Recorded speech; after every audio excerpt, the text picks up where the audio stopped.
Let me see if we can dig in a little deeper in that here about the limits of deduction and induction, the limit of mathematics and science in general. A certain kind of criticism stems from the argument that, you see, if we are perfectly logical, then we would be nothing more but mere machines. I mean, philosophers and poets for thousands of years have extolled our emotional intelligence. Mm-hmm. So do you think that, okay, so let me ask you two questions here. First of all, is there any way that a computer system or machine learning algorithm can take into account such emotional intelligence? And two is, do you not think that if that's not possible, there is something lost in the world, in our ability to perceive and model it and react in it and predict and model the future? I view our emotional systems in our brain as being, well, first of all, extremely useful. I mean, anxiety helps alert us to danger. Anger helps us prepare us to fight when we need to fight. I mean, our emotional systems are obviously incredibly useful to us, and we could not get by just with our analytic thinking. And I'm sure that there are cases of brain damage where people lose a lot of the emotional systems, and I would strongly suspect that they're highly dysfunctional people. So I mean, but I think when we talk about logic as being like sort of the end all of things, I mean, it's making a bit of a mistake, because ultimately you could create a machine that was, suppose perfectly logical, but unless you gave it preferences or values or desires, it wouldn't do anything. Logic is something that you can use to accomplish a goal, but you need to know what goal you're trying to accomplish. And logic can't tell you what goal to accomplish. That depends on what you value or what your preferences are. And so I view them almost as separate things. You've got logic as an incredibly useful set of tools, and then you've got preferences. And in that sense, then, it seems that we have to have a way to input the values, or if you will, the ethics behind or underpinning that kind of a logical system, right? Mm-hmm. So is there a way that we can do that in machine learning or in artificial intelligence at all? Well, in machine learning, you do specify a goal of the system, and the way that you generally do that is you give it an error function, a function that measures sort of how bad the mistakes it's made were. And that actually implies basically what it cares about maximizing, or what it cares about optimizing. But machine learning today is used for very specific tasks: face recognition, language translation, investing, things like that. So your error function would be related to the tasks at hand. If it's identifying faces, you might count it as an error whenever it misidentifies a face, for example. So when you're talking about more general intelligences that go beyond the narrow AI of today, it's a much more complex task. It's very hard to define a set of preferences or values that, say, matter to a human being or matter to all human beings. Absolutely. So before we move on to the sort of technological singularity related questions of our interview, do you have a tip or a single advice for some of our viewers in terms of the best way to approach investing in a world of exponential technology? Well, one thing to note, and I think this is sometimes sort of overlooked, is that exponentially growing technology, for example, in the number of transistors on a chip, is not the same as exponentially growing value. Going from 1 gigahertz to 2 gigahertz does not allow you to do that much more, relatively speaking. I mean, it's not the amount of value is not doubled to having that chip. You can still do most of the things that you want to do. Whereas if you had a much slower chip and you doubled the speed of that might actually be really valuable. It might let you do things you couldn't have done before. So I mean, I think I would differentiate between, when you see certain technologies growing, you need to ask, well, how much extra value are we actually getting out of that? And that's an important question to ask. But I would also add that you don't, in terms of investing, you don't need to be leveraging technology to do a good job at investing. There's still people like Warren Buffett and other value investors who are able to basically use their knowledge of what value is and how to measure value, and use essentially the fact that sometimes the markets behave irrationally to make good investments and to profit. And they're not technologically sophisticated at all. But on the other side, the fact is that there are ways in which the world is changing dramatically. And so, for example, computers continue to get faster, algorithms continue to improve, machine learning algorithms continue to improve. And so we should expect that more and more tasks that currently humans have an advantage compared to machines are going to be eventually moved over to machines, and that the advantage of eventually the machines will basically have an advantage in many of these tasks. So that's something to think about when you're thinking about what investments to make. Thank you very much for that tip, Spencer. Moving on to the technological singularity. So first of all, have you heard about Ray Kurzweil and his concept of the technological singularity? Yes, I have. And what's your take on it? Well, I think that as far as we know about the laws of physics, there doesn't seem to be anything preventing, to our knowledge, the construction of a machine that has great intelligence.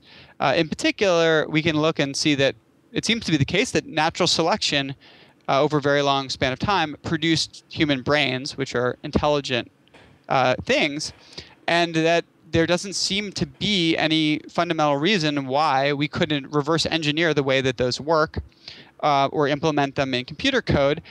For example, maybe even at a very unsophisticated level, just trying to simulate every single neuron in the brain on a computer, that doesn't seem impossible. It seems very, very difficult, but not impossible.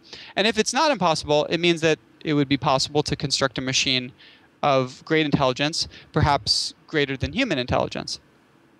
So if you were to rate in terms of probability, how likely do you think it is that we are going to experience some kind of a technological singularity in the near future or in the far-off future? Well, it's a very, very hard thing to estimate. I would be very hesitant to put any kind of probability on that. What I would say is that the human race faces many challenges, things like nuclear weapons, bioterrorism. There are many, many challenges as a race, as a species that we face. If we can survive all of these challenges for long enough, I expect that one day we will be able to figure out enough about how the brain works, or enough about learning theory or intelligence theory in general, that we'll be able to build a really intelligent machine. But I have no idea how to estimate when that could happen, or whether that could happen before we succumb to other challenges. Well, perhaps we can speculate then a little bit more about, say that this actually does happen. Do you think that the human species is likely to survive such an event? Well, I think one thing to keep in mind is that when we talk about this question of giving a machine logic versus giving a machine preferences or values, the behavior of that machine is going to depend a great deal on what values or preferences you give it. And if you try to give it very naive ones, it can get you into trouble. If I say to you, would you please get me some spaghetti?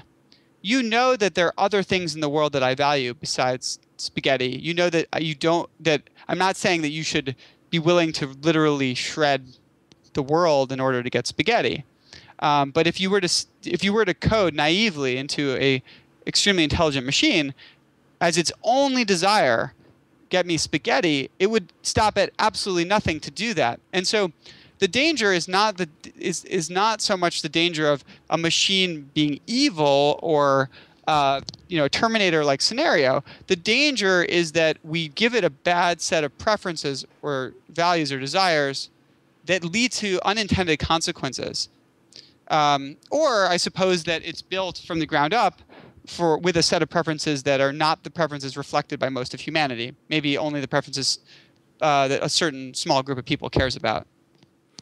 So in that sense, how concerned are you that sort of the work and the algorithms that you're writing for your smart investment AI can be used eventually by other people for, not such beneficial purposes? I'm really not concerned about that because what we work in is narrow AI. And the task of taking narrow AI and turn it into general AI is an extraordinarily difficult one. They're really, when you design a machine to solve a specific task, it's very, very different than trying to design it to be generally intelligent. I see. So let me see in that sense, have your ideas about narrow AI or general AI evolved or changed in any way possible since you started your hedge fund and started investing based on the advice from your artificial intelligence? Well, my views on general artificial intelligence have changed, but not because of my work on the narrow AI so much as just learning about the topic.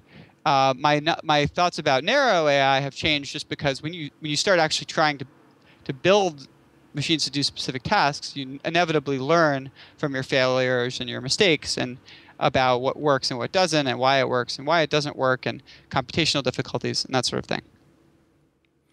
And perhaps now is the time, because we're approaching the end of our interview, to tell us a little bit more about your PhD in mathematics. What is your thesis focusing on, and so on?